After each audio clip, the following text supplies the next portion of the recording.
Buenas, hoy veremos la última partida del match entre Anatoly Karpov y Andrei Sokolov en la final del torneo de candidatos celebrada el año 1987.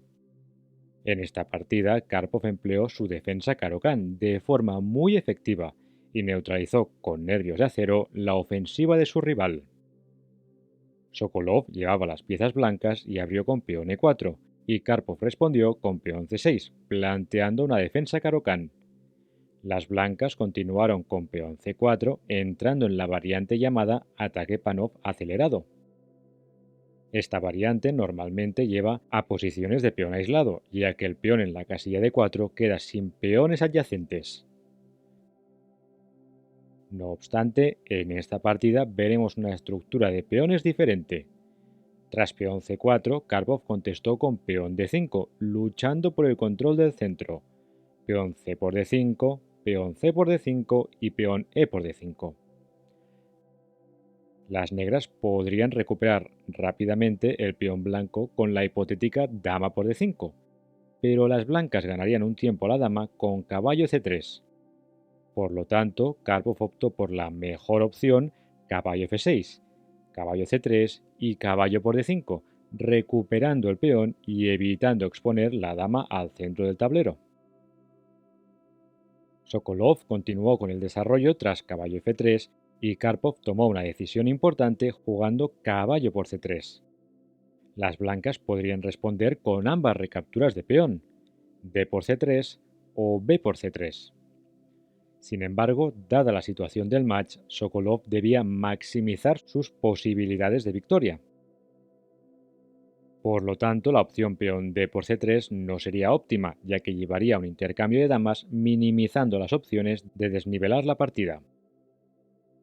Así pues, Sokolov jugó peón b por c3, abriendo la columna b y preparando una futura expansión con peón d4. A continuación, las negras deben decidir cómo desarrollan sus piezas. Karpov en la partida optó por una disposición Grunfeld con peón g6, aunque también era posible jugar otras disposiciones menos ambiciosas como peón e6 y alfil e7. Dicho esto, el ex campeón eligió peón g6, con la idea temática de desarrollar el alfil de casillas negras por la gran diagonal. Como he comentado anteriormente, esta disposición de peones recuerda la defensa Grunfeld, aunque no haya los típicos peones en las casillas e4 y c5. Una vez las negras han manifestado su intención de fianchetar su alfil, las blancas pueden reaccionar mediante la jugada temática peón h4. Este avance de peón es habitual cuando ya hay un punto de contacto en la casilla h5, gracias al peón negro en la casilla g6. Además, este avance se ve más justificado porque no hay un caballo negro en la casilla f6, impidiendo el avance peón h5. En última instancia, las blancas tratan de abrir la columna H al mismo tiempo que crear debilidades en el enroque de las negras. Después de peón h4, Karpov debe decidir cómo actuar frente a este último avance. Principalmente hay tres opciones. Primero, jugar peón h5 deteniendo el peón. No obstante, peón h5 debilitaría la casilla g5, donde un alfil o caballo podrían ir fácilmente. La segunda opción sería jugar peón h6, para tras peón h5 contestar con peón g5, evitando abrir la columna H de la torre blanca. Sin embargo, las casillas blancas quedarían débiles y las blancas podrían asediarlas con alfil d3.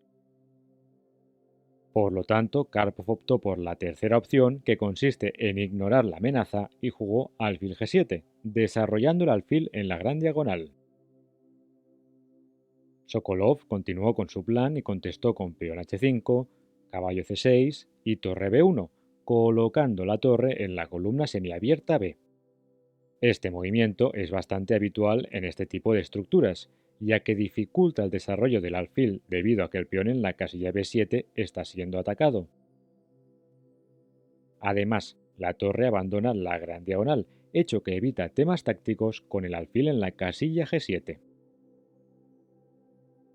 Por otro lado, querría comentar brevemente que la alternativa peón h6 no sería recomendable, ya que las negras podrían contestar con alfil F6. La columna H estaría lejos de quedar abierta y el rey estaría relativamente seguro con el alfil y el peón en la casilla E7 controlando las casillas negras. Entonces, tras torre B1, Karpov contestó con dama C7, sobreprotegiendo el peón en la casilla B7 para preparar el desarrollo del alfil del flanco de dama. Hemos llegado al primer momento crítico de la partida.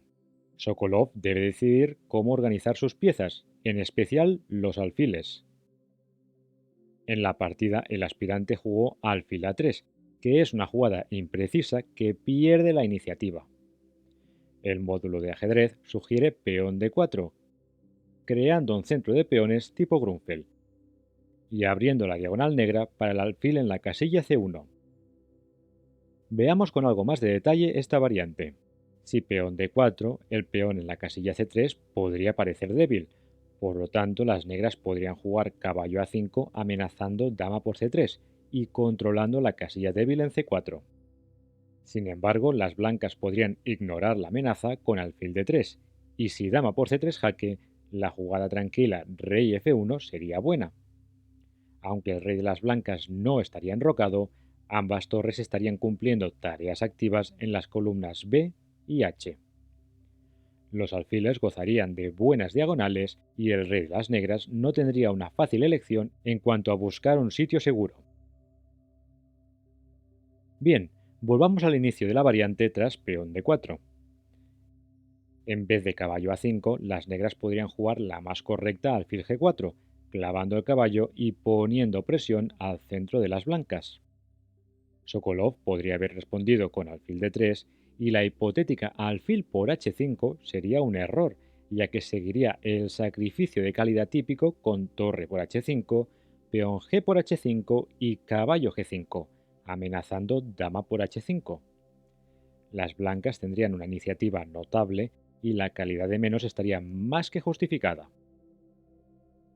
Así pues, una vez hemos visto estas variantes, volvamos a la partida tras dama C7. Las blancas deberían haber jugado peón D4, ya que les hubiese permitido crear un centro de peones y posteriormente un ataque al monarca de las negras.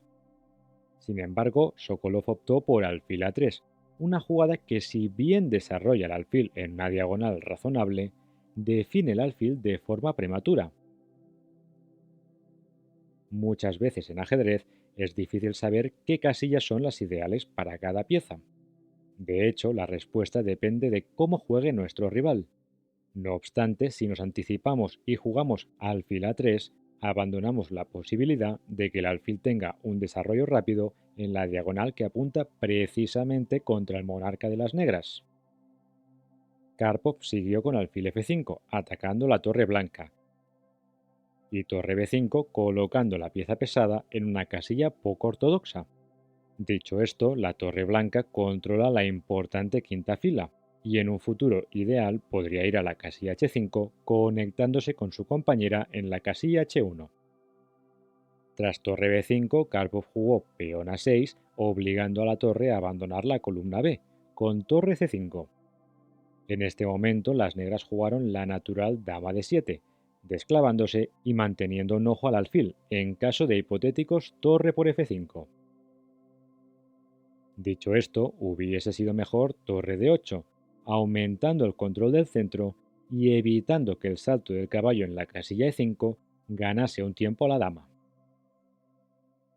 Después de dama D7, la partida siguió con dama B3, desarrollando la dama y echando un ojo al punto débil en la casilla F7. A continuación, Karpov empleó sus nervios de acero y jugó enroque corto, ignorando que las blancas pueden abrir la columna H para su torre. Karpov había evaluado correctamente que el buen desarrollo de todas sus piezas menores le otorgaba un buen control del centro, y por lo tanto no era fácil para las blancas organizar un ataque fulgurante.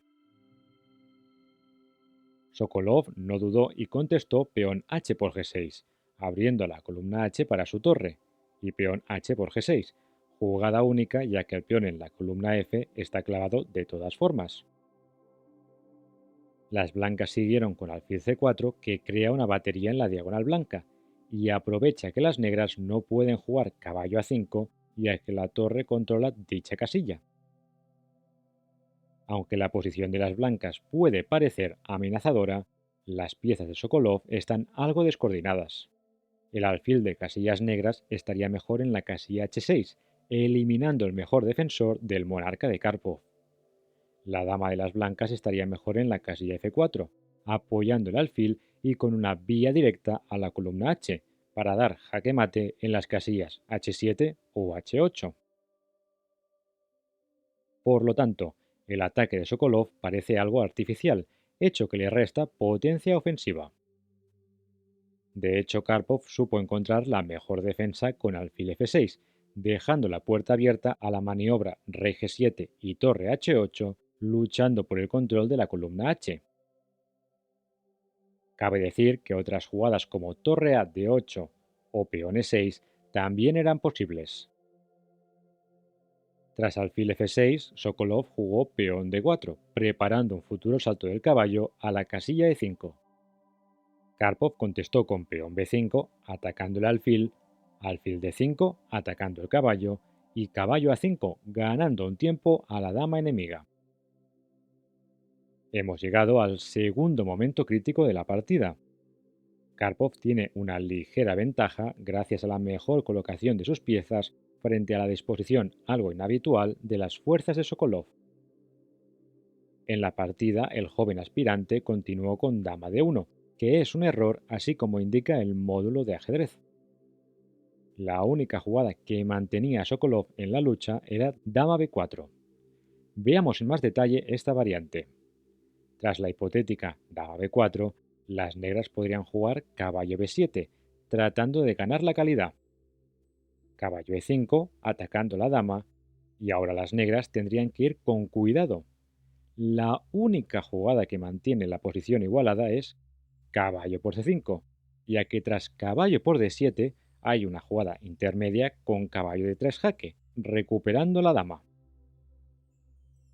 Como veremos más adelante, la jugada caballo de 3 es esencial en esta posición. Bien, si volvemos 3 jugadas atrás, podemos observar que la alternativa alfil por e5 sería un error grave, ya que tras peón d por e5, la quinta fila se abriría. Por lo tanto, tras caballo por c5, las blancas podrían jugar dama h4 con amenazas decisivas de jaque mate contra el rey de las negras. Una vez hemos visto esta variante, volvamos a la partida tras caballo a5. La única opción que mantenía la posición relativamente igualada era dama b4. Sin embargo, tras dama d1, el futuro de las piezas blancas es poco alentador. Dicho esto, Karpov tendrá que encontrar un par de jugadas defensivas que no son especialmente obvias a primera vista. Tras dama d1, caballo b7 atacando la torre y caballo e5 ganando un tiempo a la dama. Ahora podemos ver el inconveniente que señalé anteriormente, relacionado con colocar la dama en la casilla d7. Karpov está obligado a capturar el caballo, cediendo su alfil de casillas negras, ya que de lo contrario, el caballo en la casilla b7 no podría ser defendido. Así pues, tras caballo e5, alfil por e5, peón d por e5 y caballo por c5, las negras ganan la calidad. Pero Sokolov tiene una respuesta amenazante: dama d4. Este motivo táctico ya lo hemos observado anteriormente. Una vez el peón de la casilla d4 desaparece, la dama blanca tiene un acceso directo a la columna h vía las casillas d4 y h4. No obstante, Karpov había previsto esta maniobra y tras dama d4, el ex campeón jugó caballo de 3 jaque, rey f1 y ahora viene el movimiento clave de la partida. ¿Cuál es la única jugada que no solo neutraliza la amenaza de las blancas, sino que asegura una ventaja ganadora? La jugada en cuestión es dama a7. La idea clave es que las blancas no están a tiempo de jugar dama h4. Por ejemplo, Tras dama h4, dama por f2 jaque, dama por f2, caballo por f2, rey por f2 y torre a7, saliendo de la amenaza del alfil y protegiendo el peón en la casilla e7. En la posición resultante, las negras tendrían una situación ganadora con torre y un peón por el alfil de las blancas. Bien, volvamos a la partida tras dama a7. Sokolov, viendo que no podía efectuar el pase de la dama a la columna H, optó por ganar un peón con alfil por e7, dama por d4 eliminando las damas del tablero y peón c por d4. Las blancas disponen de un último recurso para salvar la partida, jugar alfil f6 y torre h8, creando una red de jaque mate. Desafortunadamente para Sokolov, el caballo de Karpov está a tiempo de volver a la defensa. De hecho, tras peón c por d4 y caballo f4, el joven aspirante se rindió. Para ilustrar por qué la posición está completamente perdida, veamos cómo podría haber seguido tras alfil f6, planteando la amenaza de jaque mate que he comentado. Después de alfil f6 y caballo h5, el caballo cerraría la columna h y además atacaría el alfil en la casilla f6. Si alfil por a8, las negras contestarían con caballo por f6, peón e por f6 y torre por a8. Karpov se quedaría con una pieza de más y por lo tanto con una ventaja más que decisiva. En conclusión, creo que esta partida es un magnífico ejemplo para mostrar los dotes defensivos del 12º campeón mundial. A pesar de que el ataque de Sokolov podía parecer amenazante en cierto punto de la partida, Karpov no dudó y defendió tenazmente su posición para acabar quedándose en un final ganador. Con esta última partida hemos cubierto todas las partidas decisivas del torneo de candidatos entre Andrei Sokolov y Anatoly Karpov. Si quieren ver las demás partidas, les dejo el link de la lista de reproducción. Con la victoria de este match, Karpov ganó el derecho a enfrentarse de nuevo y por cuarta vez a su archienemigo, Garry Kasparov. Veremos las victorias de Karpov en ese match, celebrado en Sevilla, en los siguientes vídeos del canal. Espero que les haya gustado, saludos y hasta la próxima.